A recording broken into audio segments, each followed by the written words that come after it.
آج کل مساجد وغیرہ جو دینی اصلاحی پروگرام ہوتے ہیں ان پروگراموں کی مکمل ویڈیوگرافی کی جاتی ہے۔ سوال یہ ہے کہ مسجد میں دینی پروگراموں کی ویڈیو بنانا جائز ہے یا ناجائز، اور اگر جائز ہے تو اس کی کیا شرائط ہے، اور اگر ناجائز ہے تو کس درجے کا ہے، مطلب حرام ہے یا مکروہ ہے۔ یہ مسئلہ مختلف فی ہے۔ حدیث پاک میں جو آتا ہے بت بنانا یا ہاتھوں سے جو تصویریں بنائی جاتی ہیں ان کے تعلق سے یہ بات آتی ہے۔ اب ویڈیوگرافی ہے، یہ جو فوٹو لیا جاتا ہے جس کو ہم فوٹو اور تصویر کہتے ہیں، موجودہ زمانے میں اس بات کو لے کر کے علماء کے درمیان اختلاف ہے کہ یہ واقعی تصویر ہے یا یہ عکس ہے،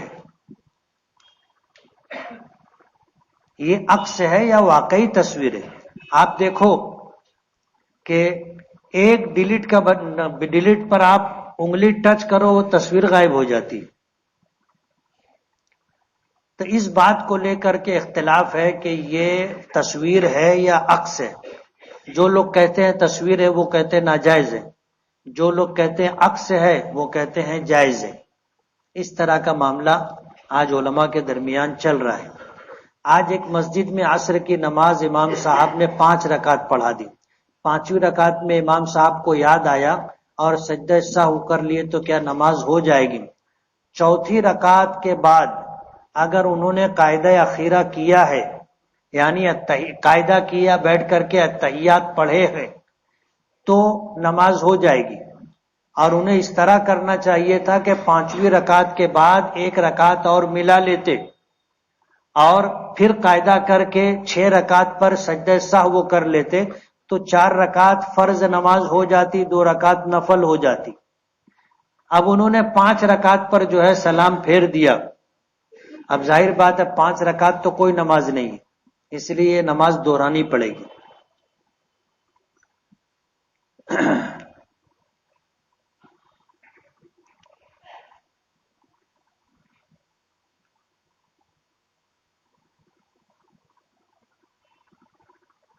مفتی صاحب کیا لکھا ہے معلوم نہیں۔ کمپنی میں جو لوگ مال دیتے ہیں، کمپنی والا ایک روز لیٹ پیسہ اکاؤنٹ میں دیتا ہے۔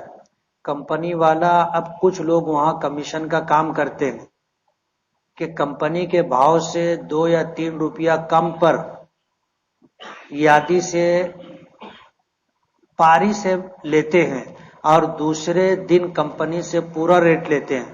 تو ایسا کرنا جائز ہے یا ناجائز؟ بیوپاری کو نقصان ہو یا نفع، کمپنی والا اپنا پورا کمیشن لیتا ہے، ناجائز ہے۔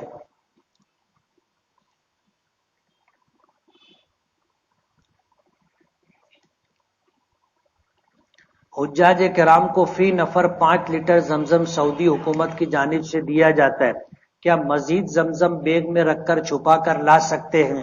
لا سکتے، اس لیے کہ ہم لوگ جو وزن لاتے ہیں یہ وزن ہمارے لیے لانا جائز ہے۔ ایک اس کی لیمٹ ہے کہ آپ 15 کلو لا سکتے، 25 کلو لا سکتے، 50 کلو لا سکتے۔ تو اس وزن کے اندر آپ اگر زمزم لا رہے ہو تو لا سکتے ہو، اس کے علاوہ اگر لا رہے ہو تو نہیں لا سکتے۔ دعوت و تبلیغ کا کام فرض عین ہے یا فرض کفایہ ہے؟ فرض کفایہ ہے۔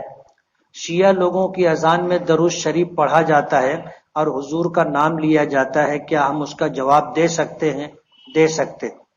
مفتی صاحب میں شادی شدہ ہوں اور میں قرآن پاک تجوید سے پڑھا ہوا ہوں، میں حفظ کرنا چاہتا ہوں۔ بہت اچھی بات ہے، کریے، اللہ آسان کر دے۔ کسی شخص کی کوئی رکعت چھوٹ جائے تو وہ امام کے ایک سلام پھیرنے پر کھڑا ہو کے دونوں سلام ایک سلام پر کھڑا ہو کہ دونوں سلام پھیرنے پر پہلے سلام پر نماز پوری ہو جاتی ہے۔ پہلا سلام فرض ہے، دوسرا سنت ہے، اس لیے پہلا سلام پھیرنے کے بعد دوسرا سلام امام پھیرے، آپ فوراً کھڑے ہو۔ میں جو کام کرتا ہوں اس میں فیوی کول کا استعمال ہوتا ہے اور وہ میرے ہاتھ میں چپک جاتا ہے۔ جب نماز کا وقت ہوتا ہے تو وضو کے درمیان جلدی نکلتا نہیں اور وہاں پانی نہیں پہنچتا تو نماز ہوگی یا نہیں؟ وضو ہی نہیں ہوگا تو نماز کیسے ہوگی؟ اس لیے آپ کوئی دستانہ وغیرہ پہن کر کے کریں. زیر ناف بغل کا بال مشین سے کاٹ سکتے ہیں یا نہیں؟ کاٹ سکتے. کسی مال پر کتنا نفع کما سکتے ہیں؟ کیا اس کی کوئی حد مقرر ہے؟ حد مقرر ہے.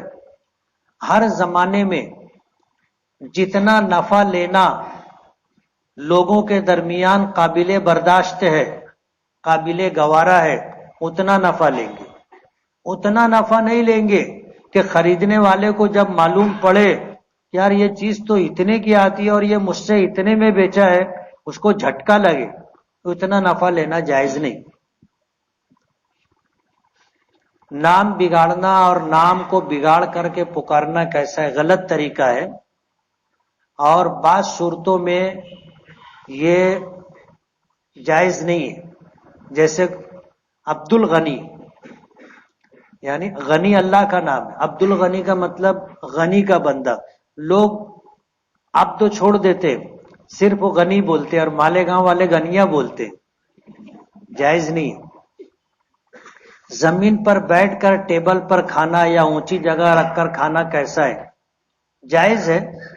بہتر یہ ہے کہ آپ زمین پر بیٹھیں، اور اگر کوئی عذر ہو اور احتراماً کوئی آپ کو اونچی جگہ بٹھانا چاہے تو آپ اونچی جگہ بھی بیٹھ کے کھا سکتے ہیں. لیکن کھانے میں عاجزی والا طریقہ اختیار کرنا چاہیے، وہ بہتر ہے. ہر نماز کے بعد آیت الکرسی پڑھنے کی کیا فضیلت ہے؟ ہر نماز کے بعد آیت الکرسی پڑھنے والا انشاءاللہ جنت میں جائے گا. اور ہر نماز کے بعد آیت الکرسی پڑھنے کی وجہ سے شیاطین کے اثرات سے انشاءاللہ محفوظ رہو گے. جمعہ کے دن درود شریف عصر کی نماز کے بعد 80 مرتبہ پڑھا جاتا ہے. اس سے 80 سال کے گناہ اور 80 سال کی عبادت کا ثواب، 80 سال کے گناہ معاف ہوتے، یہ لکھنا تھا، اور 80 سال عبادت کا ثواب ملتا ہے. کیا یہ صحیح ہے؟ 80 سال کے گناہ معاف ہوتے ہیں، یہاں تک حدیث میں آتا ہے، یہ بات صحیح ہے. کئی ہفتے سے آپ جمعہ کی نماز میں سورہ رحمان نہیں پڑھ رہے. ہمارا دل چاہ رہا ہے کہ کل جمعہ میں سورہ رحمان پڑھے. بچوں کو گلسوا کی بیماری ہو رہی ہے اور گال اور گلا سوج رہا ہے، کوئی وظیفہ یا علاج بتائیں. ارشمان کے نام کا کیا معنی ہے؟ رکھنا چاہیے کہ یا نہیں؟ بیماری کے لیے سورہ فاتحہ 7 مرتبہ پڑھنا شفا کا باعث ہے. سورہ فاتحہ کا ایک نام بھی سورۃ الشفا ہے. جتنے یقین کے ساتھ پڑھو گے اتنا فائدہ ہوگا. اور اگر کوئی یہ سمجھ کے پڑھے کہ یہ پڑھے سے کا ہوئی ہے تو کچھ نہیں ہوتا. ارشمان کے معنی مجھے نہیں معلوم. عام طور پر نیا نام جو ہوتا ہے اس کے معنی اچھے نہیں ہوتے.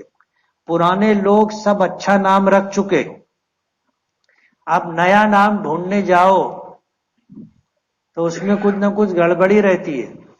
اس لیے نام ہمیشہ نیک لوگوں کے نام پر رکھنا چاہیے. نبیوں کے نام پر، صحابی ام المومنین کے نام پر، صحابیات کے نام پر نام رکھنا چاہیے. چونٹی کو مارنا ہمارے نبی نے منع کیا ہے. ہاں منع کیا. شادی کے لیے رشتہ کیا پہلے اپنے ہی رشتہ دار میں دیکھنا چاہیے، ایسا ضروری نہیں ہے.